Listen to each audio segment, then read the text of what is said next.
හරි දැන් ඔයාලට මේ වෙච්ච දේ වෙලා තියෙන දේ නියම කියන්නකෝ. දැන් මීට අවුරුදු දෙකකට කලින් ගහකින් වැටිලා කො මේ කොන්ද මේ ආබාධිත වෙලක් වුණා. ඔව්. දැන් ඊට පස්සේ දැන් අවුරුද්දක් විතර මගේ ඉනින් පහත පණ නැතුව තියෙනවා. ඊට පස්සේ මේ මගේ ඉනින් පහත කකුල් අරේ මේ පාද චලනයක් අරේ මේ මට දැනීමක් ඇත්තෙම නැහැ. ඊට පස්සේ මට පණිවිඩයකින් මේ අතුකෝල්ල වේද මහත්තයා ගැන ආරංචියක් ලැබිලා මං ආවා. මම පළවෙනි පාර නෙවෙයි දෙවෙනි පාර වගේ මහත්තයාගෙන් ගත්ත බෙහෙත් වලින් සාමාන්‍යයෙන් මගේ කකුල් වල චලනයක් කිරීමට නොහැකිව තිබූ කකුල් චලනය කිරීමේ අවස්ථාව මට උදා වුණා. ඒ මහතාගේ මේ බෙහෙත් වලින් මට සාමාන්‍ය තිබුණට වැඩිය හොඳ ගුණයක් දැන් තියෙනවා කියලා මට හිතෙනවා. හරි. දැන් බලන්නකෝ මේ රෝගියාගේ මේ කුඳුවැටි පෙළ මෙතන කුඳුවැටි පෙළ විදීමකට ලක් වෙලා තියෙනවා.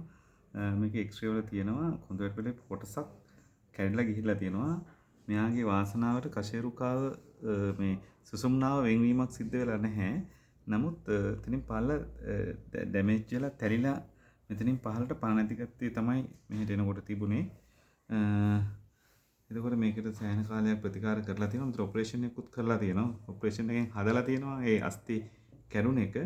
නමුත් ඉනින් පහළ පණ නැති මට්ටම තමයි තිබුණේ. දැන් මේ වෙනකොට අපි මේකට ස්නායු වර්ධනය කරන්න අවශ්‍ය බෙහෙත් සහ මෙයාගේ මේ මෙතනින් ඉනින් පහළ මේ ටික මාංශ පේශි දියවීමකට ලක් කරලා තිබුණා. කුඩා වෙලා තිබුණා මෙතනින් පහළ. අපි දෙකට විශේෂයෙන් ප්‍රතිකාර කරා. දැන් මම හිතන්නේ මේ එන 5 වෙනි සතිය නේද? ඔව් 5 වෙනි සතිය මෙයා එනකොට කකුල් දශමයක්වත් එහෙම හොලවන්න බැරි මට්ටමකට තිබ්බේ. තනියෙන් කකුල හොලවන්න බැරි මට්ටමකට තිබ්බේ කකුල් දෙකම. දැන් අපි ස්නායු වර්ධනය වෙන්න අවශ්‍ය තෙල් සහ මේ බාහිර සහ අභ්‍යන්තර දෙකෙන් ප්‍රතිකාර කරා. දැන් එයාට කකුල් හොලවන්න පුළුවන් සහ කකුල් එහාට මෙහාට උස්සන්න පුළුවන් මට්ටමට දියුණු වෙලා තියෙනවා. දැන් වැඩ කරන්න පුළුවන් කකුලෙන් වෙනන්න උස්සලානේ.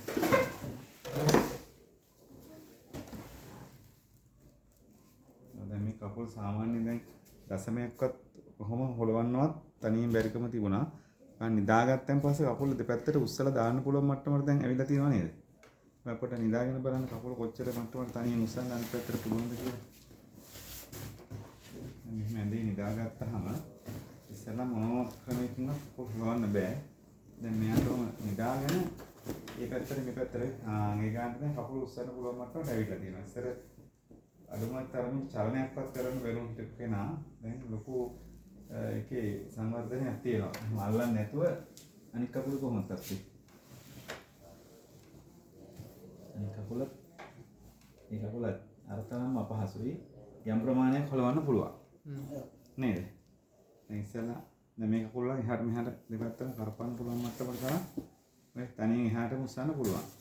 මේ කකුලත් උස්සලා දුන්නොත් ටිකක් හොලවන්න පුළුවන් මට්ටම තියනවාද? සාමාන්‍ය මට්ටමක්.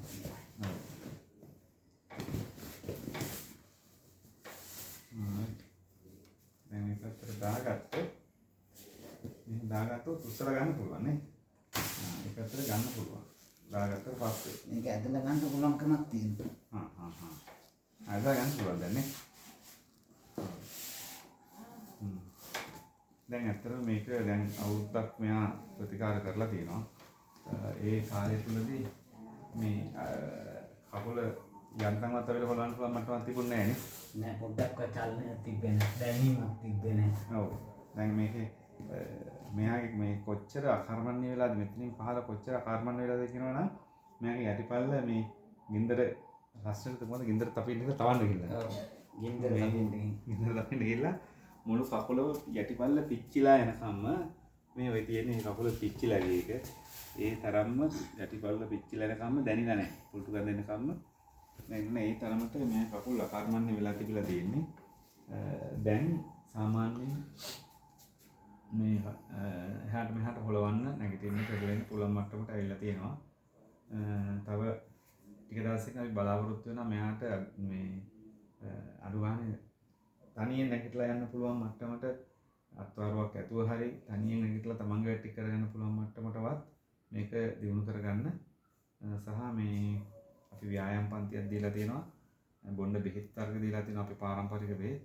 ඒ වගේම අපි පාරම්පරික තෙල් වර්ග, ස්නායු වර්ධක තෙල්, පේශි පටක වර්ධනය කරන තෙල්, ඒ වගේ තෙල් වර්ග වලින් තමයි සර්වාංග සර්වෝග නිවාරණ තෙල් වගේ විශේෂ අපේ පාරම්පරික තෙල් විශේෂ පේශි පටක ප්‍රසාරණී, අස්ථි පටක ප්‍රසාරණී වගේ පාරම්පරික තෙල් වර්ග වලින් තමයි අපි මේ මට්ටමට මේ රෝගිය අරන් තියෙන්නේ.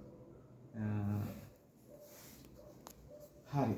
එහෙනම් බලමු ඉක්මනටම සුවය ලබා ගන්න. හරි. මාතත්